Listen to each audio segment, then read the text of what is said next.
Good morning, YouTube. How's everyone doing? Bent Crypto here to give you another video.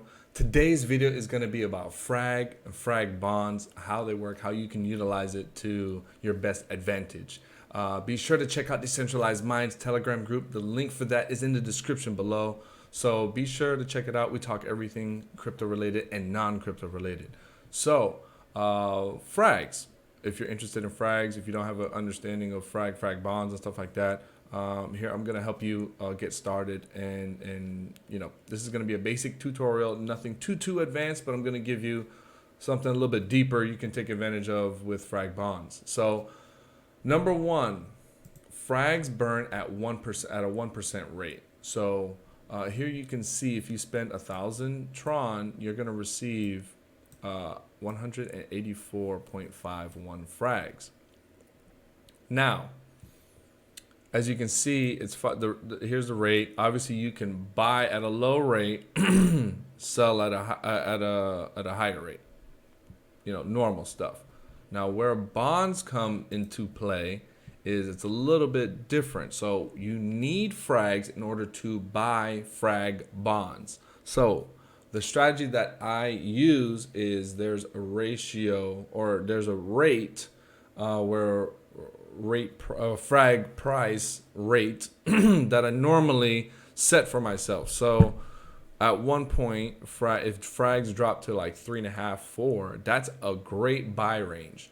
4 to 4.5 right now is probably a great opportunity because of Tycoon and Frag Hex, or Hex Frag, however it's pronounced.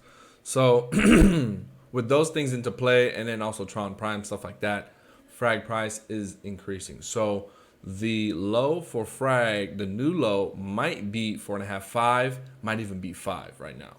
So what you want to do is you want to take an account of that. You can buy your Frags. If you're interested in Frag bonds, they have a rate. So you're gonna take your Frags, and you can buy bonds. Now be careful. Because this is also like an internal exchange basically for Frags. That's the buy rate, 0.478, and then this is the sell rate down here, 0.469. I'm going to give you an example when Tron Prime launched. Tron Prime launched, Frag's price skyrocketed up to between 7 and 8 Tron per Frag. I don't know what's going on. I need to get some water. Okay, continuing. So the Frag price jumped up to between 7 and 8 Tron per Frag.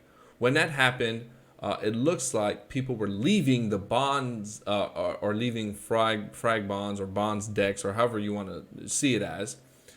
And the price of each bond dropped to 0.3. So now there's two plays here. So you can either, because you already bought Frags, let's say you bought Frags at 4.5, and you could have either sold at 8, or if you were looking to accumulate more Frags, you could have bought bonds at the 0.3 rate. So let's say you use 220 Frags. Let's say I use 220 Frags at 0.3. This math is wrong. This is going to be a divide. I would have ended up with 733 bonds, right? Now, after Tron Prime launched and it calmed down, the price of bonds went back up to 0.55. So let's say 0.55. So now we have, oops, I should probably make Frag bonds. So we have 733. So we're going to do this, 733. And we're going to multiply, actually. So this is going to be equal this times this. If you had sold your bonds for Frags, you would have ended up with 403 Frags. Probably a little bit less due to the burn. All right. So you would have made roughly about 180 Frags during that transaction. So you could have done that, or you could have sold back into Tron. All right. There's also another method to gaining Frags, which is the bonds box. What you can do is you can basically deposit your bonds, and eventually what happens, your bonds mature into frags.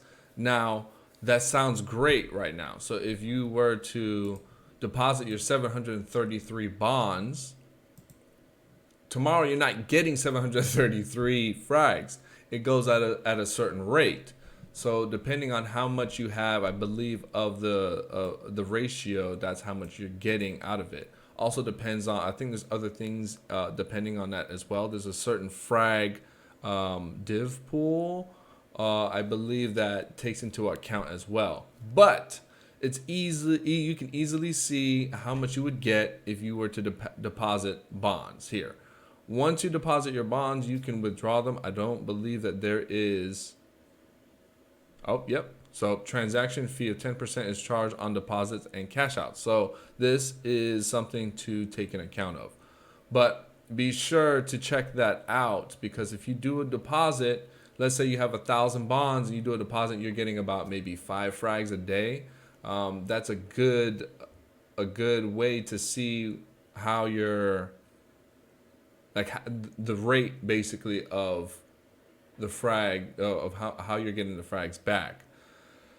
Oh my gosh, I'm getting confused myself. So what you want to do if you're going to take this route, because this is a longer route, what I was doing when I was heavily involved in bonds or bonds box, I had about 3,000 bonds and I deposited them, and they were producing about 25 frags per day, and this was a few months ago. When you withdraw your frags, what you can do is you can, in order to maintain that same rate, you can buy back how many bonds that was used to mature those frags. So if you have 3,000 bonds and 25 frags came out, you have 25 less bonds. So what you're going to do in order to maintain that rate, what I did, I used those, out of the 25 frags, I made sure I was able to replace the 25 bonds that was used, and then the rest would go into my wallet. So let's say it's half. So if I was to spend 12 frags, I would get back 25 bonds. I'm gonna take that and then deposit it into the frag box. I would be able to keep 13 frags, and then I'm still going at that same rate. So that was the strategy at one point, but I was able to, or I did use those funds to get into Tron Prime at that time. So if you do have any questions, I could best answer you if you reach me via Telegram. You can check me out in Decentralized Minds, or you can just hit me up at Bent Crypto in Telegram group. All right. I hope this was helpful. This one was definitely a brain twister.